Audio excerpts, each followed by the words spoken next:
Capitolo quarto. La questione degli affreschi, le mostre degli affreschi staccati. Le mostre che si susseguono lungo gli anni 40 e 50, documentando l'operatività del laboratorio fiorentino, avevano per oggetto quasi esclusivamente dipinti su tavolo o tela. Bisogna arrivare alla fine dei 50 perché la questione del restauro degli affreschi abbia la sua consacrazione ufficiale, con 2 mostre specialistiche dedicate agli affreschi staccati. Nel 57 e nel 58 nei locali del Forte Belvedere, appena restaurato da Nello Benporad, e quindi in uno dei luoghi storicamente e paesisticamente più suggestivi di Firenze d'Italia. Si tennero l'una dopo l'altra 2 esposizioni che esemplificavano, attraverso una serie di capolavori illustri, le metodiche dello stacco e dello strappo delle pitture murali. Accanto a vecchie operazioni, profeti della Cappella Maggiore di Santa Maria Novella, già scoperti e pubblicati dalla Beccherucci, scusate. Gli affreschi di Paolo Uccello nel chiostro verde, sui quali erano intervenuti in successione Domenico Fiscali nel 1909, l'Istituto Centrale del Restauro nel 40 e infine Tintori.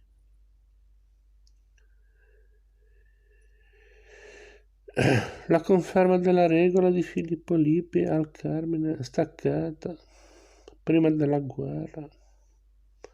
Si esponevano stacchi nuovi di eccezionale rilievo.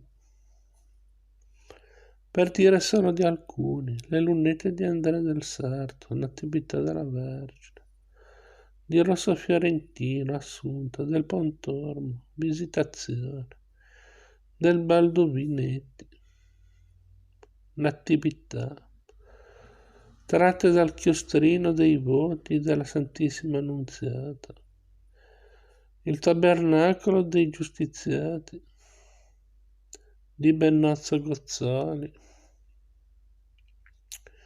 provenite dal ponte sulla Gliena, nei pressi di Certaldo, le lunette mirabili di quell'anonimo grande artista in bilico fra colore e luce dell'angelico e perspicuità fiamminga che affrescò il chiostro detto degli Aranci nella Badia fiorentina. Ce n'era abbastanza per sollecitare la curiosità del pubblico e l'attenzione entusiastica della critica, e anche per convincere la soprintendenza fiorentina ad organizzare sempre in forza Belvedere una terza più grande mostra degli affreschi staccati. Questa però è rimasta senza catalogo perché inaugurata nel 66 venne sospesa a causa dell'alluvione. Se abbiamo iniziato il capitolo dedicato al problema del restauro degli affreschi ricordando le mostre di Forte Belvedere del 57 e del 58, e perché esse hanno segnato il culmine anche e soprattutto per lo straordinario consenso di critica e di pubblico che le accompagnò, di una stagione di stacchi generalizzati che per numero e notorietà degli interventi ha pochi confronti in Italia. Per almeno un quindicennio e fino all'inizio degli anni 70, Firenze fu la capitale indiscussa dello stacco e dello strappo. Gli specialisti fiorentini del settore Leonetto Tinto, Rindino Dini, Giuseppe Rosi, Alfio del Serra. Godettero in quegli anni di prestigio e di udienza quasi in ogni soprintendenza italiana. Le tecniche fiorentine di intervento si imposero come esemplari, mentre la soprintendente Ugo Procacci, studioso della tecnica dell'antico, affresco toscano fin dagli anni 30, acquisiva su quell'argomento larga notorietà internazionale, sia per le campagne di stacco e di strappo da lui dirette e pubblicizzate, sia anche per il successo del suo libro dedicato agli affreschi e alle sinopie, 1961. Firenze dunque capitale del distacco, degli affreschi e i laboratori fiorentini di restauro maggiore, responsabili della generalizzazione di un metodo che oggi, almeno in quelle forme e in quelle proporzioni, sarebbe difficile giustificare. Occorre dire però, a parziale rettifica di un'affermazione che così formulata rischia di apparire troppo semplicistica, che la scelta estrattista degli anni 50 e 60 fu largamente condivisa e diffusamente applicata dagli uffici della tutela italiani, a cominciare dall'Istituto Centrale del Restauro di Roma, e che soprattutto essa ebbe l'appoggio spesso entusiastico della critica più qualificata. C'è da aggiungere inoltre che all'interno della lunga stagione degli stacchi occorrerà isolare e trattare separatamente, come faremo, gli interventi numerosissimi e spesso grandiosi che hanno interessato le pitture murali colpite dall'alluvione nel 66. L'alluvione scatenò danni così complessi, imprevisti e devastanti, da rendere assai più giustificabili in quelle condizioni di emergenza e in assenza di rimedi alternativi sperimentati. La decisione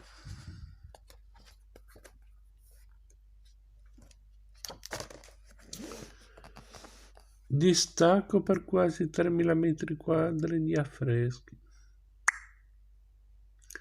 Se di un primato fiorentino si può parlare a proposito della stagione degli stacchi precedenti, il 66 è indipendenti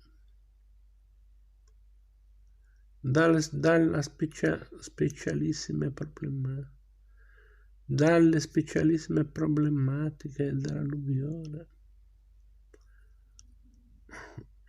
Esso va inteso nel senso che la notorietà, il prestigio, il patrimonio di tecnologia e di esperienza degli operatori fiorentini furono usati per affinare e qualificare al meglio, con risultati presto diventati esemplari e normativi.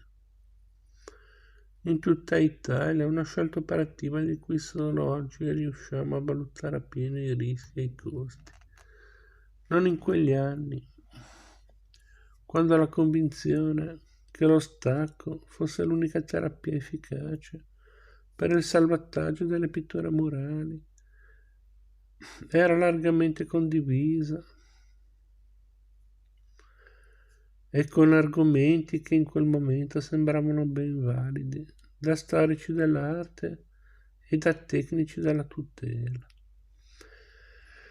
Nel 1957 Roberto Longhi, di solito assai critico nei confronti delle soprintendenze, e revisore severo della qualità dei restauri, pubblicava sul Paragone un editoriale addirittura entusiasta sulla prima mostra degli affreschi staccati in Forte Belvedere. Non vi sarà, credo, visitatore che, dagli splendidi risultati, non abbia ricavato la salda convinzione sulla bontà della singolare operazione tecnica e sulla necessità di estenderla a tante altre cose, già da tempo in pericolo di morte, del nostro patrimonio murale.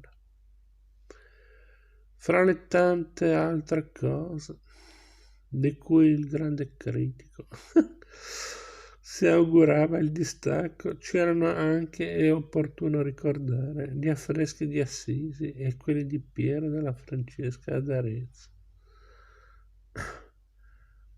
A ballo più importante alle grandi campagne di rimozione degli affreschi non poteva darsi e non è difficile immaginare l'impatto che ebbe su conservatori, restauratori e soprintendenti una così decisa opinione in favore dello stacco, espressa dal massimo storico d'arte italiano e pubblicata sulla rivista più brillante e autorevole di quegli anni. Anche perché l'articolo di Roberto Longhi non lesinava ironia e non certo leggera nei confronti di quei soprintendenti. Qualcuno ce n'era anche allora, convinti che gli affreschi debbano morire sul posto, neanche fossero soldati in trincea. Farsi giudicare ottuso e passatista da Longhi era l'ultima cosa che un soprintendente degli anni 50 e 60 potesse desiderare, tanto più che si trattava di una opinione condivisa anche da Cesare Brandi, il quale nel 58 sulla rivista ufficiale dell'istituto, parlando della pittura murale pre-medievale, si augurava lo stacco preventivo generalizzato. Questa rimozione tanto più andrebbe fatta per le pitture in buone condizioni.